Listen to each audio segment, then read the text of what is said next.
A very good evening and a warm welcome to State of Business on our television. I'm Mariam Vijayaratna. Let's have a look at the headlines first. Government plans to present the Sri Lanka Electricity Bill amendment to Parliament.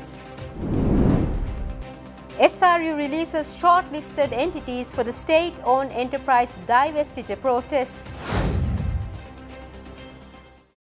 News in detail. The government published the proposed electricity sector reforms, which is scheduled to be presented to Parliament during the next sitting week. Power and Energy Minister Kanchana Wijesekara made this revelation talking to social media yesterday. According to Power and Energy Minister Kanchana Wijesekara, amendments processed by stakeholders in January have been incorporated into the revised bill. Additionally, the bill allows the public a 2-week window from the date of its presentation in Parliament to challenge its legality in the Supreme Court. The restructuring plan for the Ceylon Electricity Board, approved by the Cabinet of Ministers in November last year, includes splitting the state-run organization into separate companies. The objectives of the bill include ensuring independency and accountability in corporate entities responsible for the provision and maintenance of a good electricity supply throughout Sri Lanka at all times. It aims to promote competition, facilitate the establishment of a wholesale electricity market, and ensure financial viability and decarbonization of the electricity industry.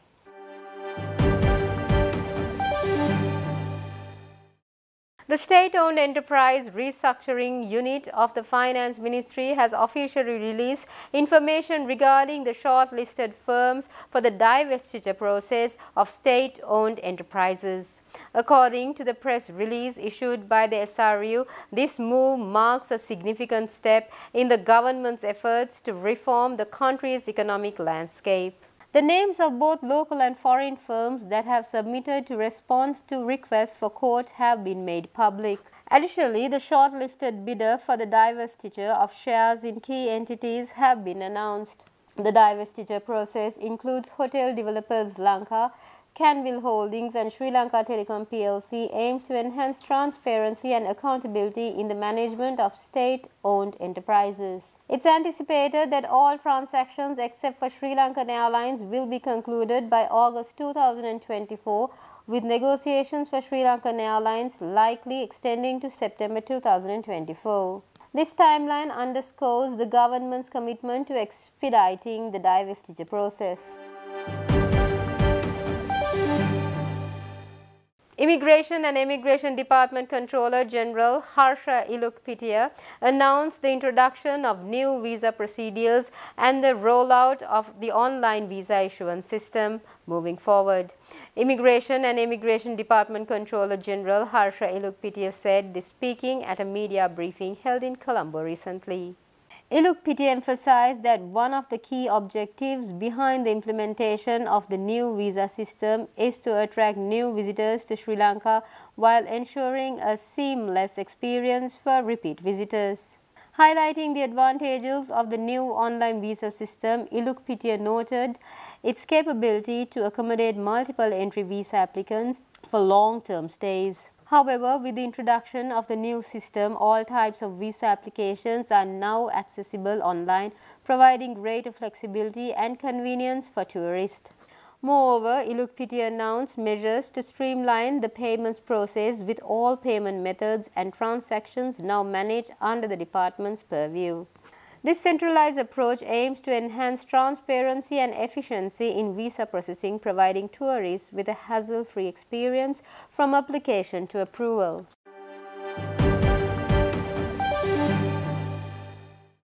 Stay tuned, we'll be right back after this short commercial break.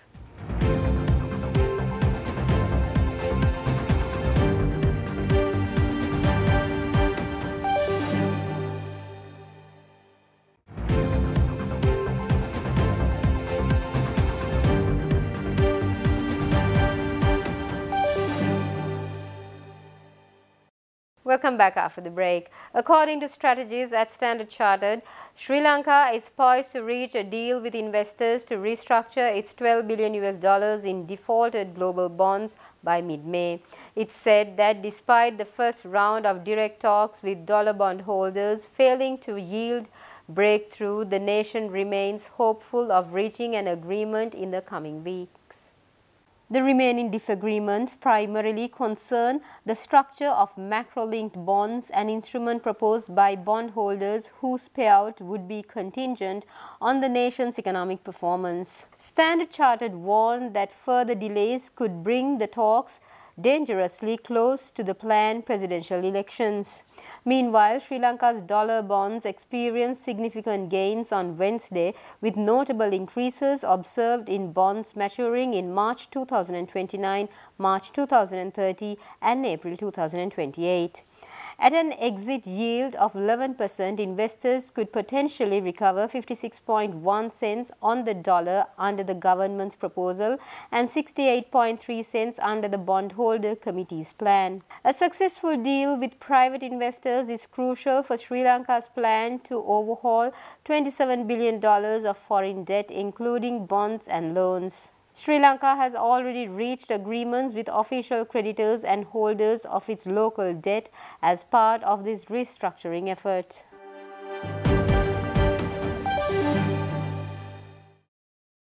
Bank of Ceylon revealed that it recorded over 9.7 million transactions worth over 503 billion rupees were carried out by customers through its service points during the past festive season. The bank revealed that its CRM and ATM terminals saw transactions totaling 185 billion rupees recorded from 1st to the 15th of April. BOC's Deputy General Manager Priyal Silva emphasized that this achievement is a testament to customers' faith in the bank's ATM and CRM network, providing them with 24-hour services. With over 1,460 machines covering the entire country, BOC ensures easy access to cash for customers during the Urdu season. BOC's approach includes over 861 cash recycling machines and 600 ATMs placed nationwide, enabling real-time deposits and withdrawals 24 hours, 7 days a week. With 653 physical branch networks and expanding digital touchpoints, BOC is facilitating deposits of a total bundle of 200 notes in various denominations, ensuring convenience for customers.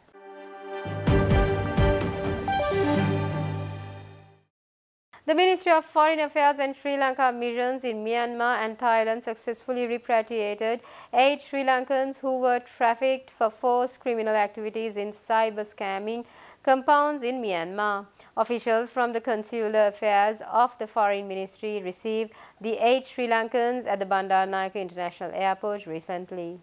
The Consular Affairs Division of the Ministry, in collaboration with relevant stakeholders, coordinated the repatriation process. Logistical assistance for the repatriation was provided by the International Organization for Migration, while the Sri Lankan Embassy in Myanmar offered food and other necessities to the individuals. Expressing deep appreciation to the Ministry of Foreign Affairs for its persistent efforts in ensuring their safe return to Sri Lanka, the repatriated individuals conveyed their gratitude. The Ministry of Foreign Affairs extends sincere appreciation to the governments of the Myanmar and Thailand, as well as other stakeholders, for their assistance in facilitating the repatriation process.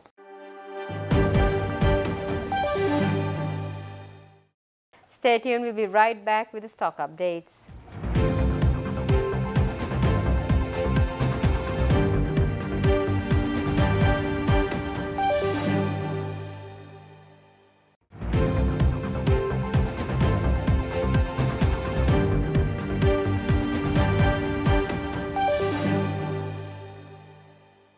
Welcome back after the break. Trading at Colombo Stock Exchange ended on a negative note today. The all-share price index dropped 44.80 points to close at 11,753.04, and the S&P SL20 dropped 25.97 points to close at 3,449.43. The turnover was 1.4 billion rupees and over 112 million shares were traded. Up next are Forex rates.